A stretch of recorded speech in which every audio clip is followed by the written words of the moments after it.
Welcome to IBM Think 2023. AI-generated art. AI-generated songs. AI, what is that? It sure is a lot of fun. But when foundation models are applied to big business, well, you need to think bigger. Because AI in business needs to be held to a higher standard. Built to be trusted, secured, and adaptable. This isn't simple automation that is only trained to do one thing. This is AI that is built and focused to work across your organization. This isn't committing to a single system. This is hybrid-ready AI that can scale across your systems. This isn't wondering where an answer came from. This is AI that can show its work. When you build AI into the core of your business, you can go so much further. This is more than AI. This is AI for business. Let's create. Please welcome Senior Vice President and Director of Research, IBM, Dr. Darío Gil. Hello. Welcome, the last session of Think. And I understand some of you even had a drink. How special. So I hope you've enjoyed the last 2 days with us, and what an incredible year it has been for AI. You can really feel the change that is happening all around us, and there's just no denying that the pace of this technology continues to be accelerating, and that its implications are now so clear for all to see around the globe. I'm just fascinated by AI. And as a technologist, this level of excitement really comes about only maybe once or twice every decade. And I'm just thrilled to see all the possibilities that this technology is going to enable. Because it's really going to impact every industry, from customer care to transforming data centers and logistics, to medicine, to manufacturing, to energy, to the automotive industry, to aerospace, communications, you name it. It's really going to impact every one of our businesses and really touch every aspect of our lives. So it's really exciting. And while sometimes the pace of this technology can feel daunting and scary, the opportunities to harness foundation models and generative AI with proper governance, the opportunities are immense. The emergence of foundation models and generative AI is really a defining moment. And we need to recognize its importance. We need to capture the moment. And my advice is, don't be just an AI user. Be an AI value creator. Just think about it. As an AI user, you are limited to just prompting someone else's AI model. It's not your model. You have no control over the model or the data. Just think carefully about whether that's the world you want to live in. As an AI value creator, on the other hand, you have multiple entry points. You can bring your own data and AI models to watsonx, or choose from a library of tools and technologies. You can train or influence training if you want. You can tune. You can have transparency and control over the governing data and AI models. You can prompt it too. Instead of only one models, you will have a family of models. And through this creative process, you can improve them and you can make them your own models. Foundation models that are trained with your data will become your most valuable asset. And as a value creator, you will own that and all the value that they will create for your business. So don't outsource that. You can simply control your destiny with foundation models. So let me show you how we become and allow you to become a value creator with watsonx. watsonx is our new integrated data and AI platform. It consists of 3 primary parts. First, watsonx.data. It is our massive curated data repository that is ready to be tapped to train and fine-tune models with state-of-the-art data management system. watsonx.ai. This is an enterprise studio to train, validate, tune, and deploy traditional machine learning and foundation models that provide generative capabilities. And watsonx.governance. This is a powerful set of tools to ensure your AI is executing responsibly. watsonx.data, watsonx.ai, watsonx.governance. They work together seamlessly throughout the entire life cycle of foundation models. And true to our commitment to hybrid cloud architectures, watsonx is built on top of Red Hat OpenShift. Not only does it provide seamless integration of watsonx components, it allows you to access and deploy your AI workloads in any IT environment, no matter where they are located. watsonx is the AI platform for value creators. And look, I don't need to tell you that deploying these technologies is not easy at the enterprise level, but the platform changes that. So let's take a look now of how an entire AI workflow, end-to-end, works in the platform. The life cycle consists of preparing our data, using it to train the model, validate the model, tune it, and deploy in applications and solutions. So let's start with data preparation. So say you're a data scientist and want to access the data that is in a public cloud, some that is on-prem, some that may be in another external database, or on a public cloud, a second one, or anywhere else outside your hybrid cloud platform. So you access the platform from your laptop and invoke watsonx.data. It establishes the necessary connections between the data sources so you can access the data easily. We've been building our IBM data pile, combining raw data collected from public sources with IBM proprietary data. We're bringing data from different domains: the internet, code, academic sources, enterprise, and more. We have used watsonx.data to collect petabytes of data across dozens of domains to produce trillions of tokens that we can use to train foundation models. And besides the raw data and our proprietary data, we allow clients to bring their own data to enrich and improve their purpose-built foundation models. It is all stored in .data, with granular metadata that provides traceable governance for each file or document. So now we take this and we move to filter and process the data. First, we identify the provenance and the ID of the data. Then we need to categorize it. We classify it, for example, in a pile for different languages, let's say English, Spanish, German, and so on.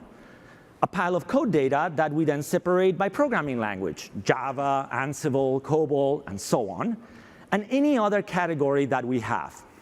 Now, we filter it. We do analytics and get rid of duplicated data. Now we identify hate, abuse, and profanity in the data, and we remove it. We filter it for private information, licensing constraints, and data quality. By annotating, we allow data scientists to determine the right thresholds for their filtering. Having done all of that, the pile is now ready for the next step. We version and tag the data. Each data set, after being filtered and preprocessed, receives a data card. The data card has the name and the version of the pile, specifies its content, and filters that have been applied to it, and any other relevant content to make it easy to manage and track different choices that of the work and the right subsets of the data that we've used to develop the foundation models. Now, we can have multiple data piles. They coexist in .data, and access to different versions of data for different purpose is managed seamlessly. So we're now ready to take the pile and start training our model. This is step 2 in our AI workflow. So we move from .data to .ai and start by picking a model architecture from the 5 families that IBM provides. These are bedrock of models, and they range from encoder-only, encoder-decoder, decoder-only, and other novel architectures. So let's pick the encoder-decoder sandstone to train the model. and pick a target data pile version from the piles that is in .data. .ai allows training with computing resources across the hybrid cloud. In this case, it runs on IBM Vela. Vela is a first-of-a-kind cloud-native AI supercomputer that we built last year. It gives you bare metal performance in the cloud with a virtualization overhead that is less than 5%. And we're making it available as a service. watsonx.ai autoscales the resources for the training being done. And the first thing that we need to do is to tokenize the data according to the requirements of the model.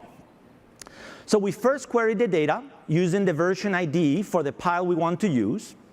That materializes a copy of the data set on Vela for tokenization. What this means is that, for example, if we're building a large language model, the sentences in the data are broken into tokens. And this process can create trillions of them. And we use the tokens to train the model. Now, training is a very complex and time-consuming task. It can require dozens, hundreds, even thousands of GPUs and can take days, weeks, and even months. Training in watson.ai takes advantage of the best open source technology out there to simplify the user experience. Built on Codeflare, using PyTorch and Ray, it also integrates huggingface to bring you a rich variety of open formats. Once training is done, the model is ready for validation. So for each model we train, we run an extensive set of benchmarks to evaluate the model quality across a wide range of metrics. Once the model passes all the thresholds across the benchmarks, it is packaged and marked as ready for use. For each model, we create a model card that lists all the details of the model. We will have many different models, trained on different piles with different target goals. Next, we go to watsonx.governance to combine the data card that has the detailed provenance information for the data pile that was used for training with the model card that has the detailed information on how the model was trained and validated. Together, they form a fact sheet. This fact sheet is cataloged in .governance and all the other fact sheets for all the models that we have available for use. Now, let's go on to tune the model that we just created. And what we mean by that is to adapt it to new downstream tasks, which is the basis for the large productivity gains that is afforded by foundation models. So say, in this case, you're a different persona. You're the application developer. So you can access watsonx.ai and start by picking a model from the catalog to work with. We have a family of IBM models specialized for different domains. But we also have a rich set of open models because we believe in the creativity of the global AI community and in the diversity of models it offers. And we want to bring that to you. In this case, we picked Sandstone.3b from the IBM language models, which is the model that we just trained. We set up the options for tuning, the tuning approach. We picked summarization as an example, as the base model to use. Now we can access and use business proprietary data to tune the base model and for the task that we choose, whether that business data is located in anywhere in the hybrid cloud platform. So now we send prompts and tuning data, and that's used to tune the model in .ai. You get the outcome of the prompt on the model. This process happens back and forth many times, and in the end, you end up with a set of ideal prompts to use. The model is now specialized and ready to deploy. This is the final step in our AI workflow. The application where you want to use the foundation model can live in the public cloud, it can live on-prem, or on the edge. And you can really deploy and run foundation models efficiently wherever you need them. And the deployed model can be used in many different applications. So for example, we've embedded foundation models in Watson Assistant. For text generation in Assistant, you describe the topic that you want the assistant to handle. and it generates the corresponding conversational flow. We have an inference stack to scale the serving of the model in applications. It consists of state-of-the-art technology that has been field tested for scalable model serving. This is how watsonx allows us to go from data to a model that is trusted, governed, deployed, and ready to serve, and how we can scale that model to different applications. Once models are deployed, we continuously monitor them and update them in both .data and in .ai. We call this constant process our data and model factory. As watsonx.governance monitors the models, if there's any change that may impact how the model can be used or performs, be it driven because we have new data that can be leveraged, or there's a change in some regulation or law or data licensing. Any change detected by the .governance process guides and processes the update to both the data and the model. The idea of the model factory is that that is central to solid and proper governance of AI. Now, all of these updates need to happen without disrupting the underlying applications that are leveraging the foundation models. And this data and model factory is in production today. We have already produced over 20 models across modalities like language, code, geospatial, and chemistry, and spanning different sizes of models from hundreds of millions to billions of parameters. We've infused these foundation models into IBM products, Red Hat products, and our partners' products. At IBM, over 12 foundation models are powering our IBM NLP library, which is used in over 15 IBM products and is available to ISVs. Granite models trained over code are part of IBM Watson Code Assistant, which has been applied in the Red Hat Ansible automation platform. And as you heard earlier in this event, SAP has partnered with us and is infusing foundation models into their solutions. So watsonx is really ready for you to create value with AI. Now, to maximize what you can do and the innovations at your disposal, we believe that you should bet on community. Because the truth is, one model will not rule them all. And with the innovations and models that it develops, the open community is supercharging the value that you will be able to create. To be true to our belief in the diversity and the creativity of the OpenAI community, we're proud to announce our new partnership with huggingface. So let's invite to the stage co-founder and CEO of huggingface, Clément Delangue. Clem. Hey, Dario. Clem. Thanks for having me. First of all, welcome to IBM Think. We're just delighted to have you here. So let's begin by tell us a little bit about yourself and how and when you got interested in AI and how did huggingface get started? Yeah, thanks so much for having me. I actually started in AI almost 15 years ago. I look at the room at the time, we couldn't have filled it. Maybe it would have been 1%, 2% of the room at most. As a matter of fact, we weren't even calling it AI at the time. We were calling it computer vision. I was working at a French company. I'm French, as you can hear from my accent. And we were doing computer vision on device, on mobile. The company went on to get acquired by Google after, but I never lost my passion and excitement for AI. So 7 years ago, with my co-founders, Julien and Thomas, we gathered around this passion for AI and started huggingface, right? What you see on my t-shirt, basically. We started with something completely different. We worked on conversational AI for 3 years. And as it sometimes happened for startups, the underlying platform and technology ended up more useful than the end product. When we started to release part of it on GitHub, we started to see open source contributors joining us. We started to see scientists sharing models on the platform, leading to what huggingface is today. So I mentioned the power and the creativity of the open community creating an AI. just share with us some statistic. How big is it? How much energy is there in that community, and how much should we expect in that creativity available to all of us? Yeah, the energy in open source AI is insane these days. Just a few weeks ago, I was in San Francisco. I tweeted that I would be around and that we could do some sort of a small get-together for open source AI people.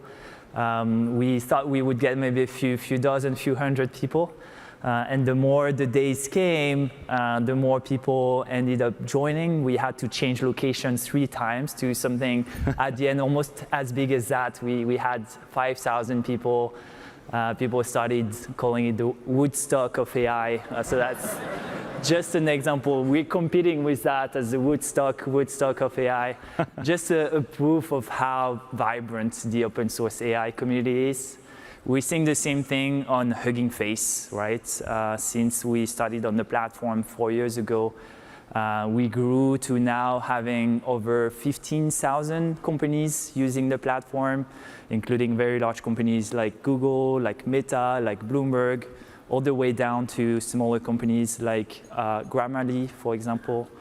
And collectively, they have shared over 250,000 open models on the platform, 50,000 data sets, and over 100,000 open demos.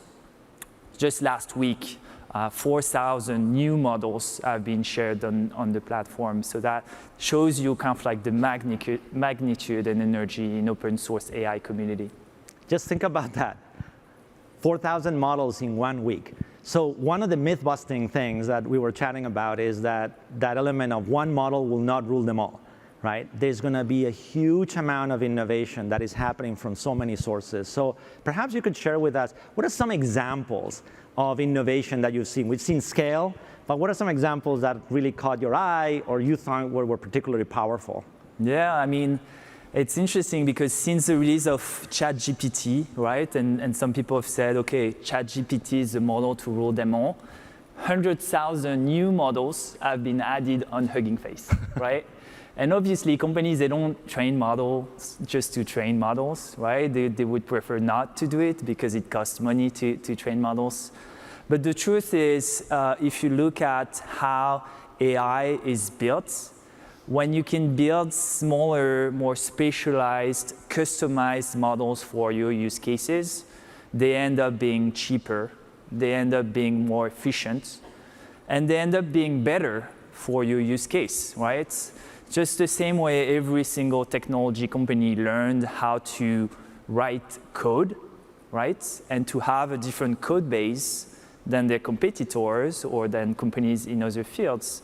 We're seeing the same thing for AI, right? Every single company needs to train their own models, optimize their own models, learn how to run these models at scale. Every single company needs to build their own ChatGPT, because if they don't, they won't be able to differentiate. They won't be able to create the unique technology value that they've been building for their customers, and they'll lose control, right, if they start outsourcing it. So that's what we're seeing on Hugging Face and in the ecosystem as a whole. It's back to this philosophy of don't just be a prompt tuner user, right? Be a value creator with all of this. So let's talk about our partnership for a minute. Why are you excited about bringing the power of all of this community into watsonx in the context now of an enterprise need and meeting the needs of our clients that are here or listening? Yeah, obviously, Hugging Face and IBM share a lot of the same DNA, right, around open source, open platform, kind of like providing extensible tools for companies. For me, one of the most iconic collaboration partnership of the last decade is IBM plus Red Hat. And hopefully, we're just at the beginning of it, but with this collaboration, we can do the same thing for AI. I think with this integration between watsonx and Hugging Face, you kind of like get the best of both worlds in the sense that you get the cutting edge and the community and the numbers of models, data sets, apps of the Hugging Face ecosystem. And you get the security and supports of IBM, right? For example, we mentioned all the models. The IBM consultants can help you to pick the right models for you at the time that is going to make sense for your company. So you really get kind of like the perfect mix to get to what we were saying, meaning every one of you being able to build your own internal ChatGPT. So tell us, this is just great. I'm just delighted about those opportunities. And so tell us a little bit about what's next for Hugging Face. When you look over the next year or so, what excites you the most? Many exciting things for us. We've seen a lot of adoption, a lot of companies using us for text, for audio, for image. And now we're starting to see that expand to other domains. For example, we're seeing a lot of video right now. We're seeing a lot of recommender systems. We're seeing a lot of time series. We're studying a lot of biology, chemistry. We're really excited about it. We think ultimately AI is the new default to build all features, all workflows, all products. It's kind of like the new default to build all tech. So we're excited for this expansion to other domains. Also, we're seeing a lot of work around chaining different models. And in fact, at Hugging Face, we released today Transformers Agents, which is a way to chain different models to build more complex systems that are achieving kind of like better capabilities. These are some of the things that we're the most excited about. So a lot there. So thank you, Clem. Thank you so much. And congratulations. Thanks. Thank you. So well, you saw how the platform works to enable the foundation model creation workflow end-to-end. And we talked about data. We talked about model architectures, the compute infrastructure, the models themselves, the importance of the open community. So now let me show you how to use and how you would experience watsonx. And we're going to go inside the studio, inside watsonx.ai. And from the landing page, you can choose to prompt models, to fine-tune models, or deploy and manage your deployed models. So here's an example of how you can use the prompt lab to do a summarization task. You give the model the text as a prompt, and the model summarizes it for you. In the case of a customer care interaction, it gives you the customer problem and the resolution according to the transcript of the interaction. In the tuning studio, as we saw before, you can set the parameters or the type of tuning that you want to do and the base model, and you can add your data. The studio gives you detailed stats of the tuning process and allows you to deploy the tuned model in your application. It's that simple. We took the complexity of the process away, so you only need to worry about creating value for your business. And here are some of our current AI value creators. SAP will use IBM Watson capabilities to power its digital assistant in their SAP solutions. You've been hearing about Red Hat, how it's embedding IBM Watson Code Assistant into the Ansible automation platform. BBVA is bringing their enterprise data to use with their own foundation model for natural language. Moderna is applying IBM's foundation models to help predict potential mRNA medicines. NASA is using our language models together with geospatial models we've created together to improve our scientific understanding and response to Earth and climate-related issues. And Wix is using foundation models to gain novel insights for customer care as they meet the needs of their customers. So what I encourage you is to join them and embrace the age of value creation with AI.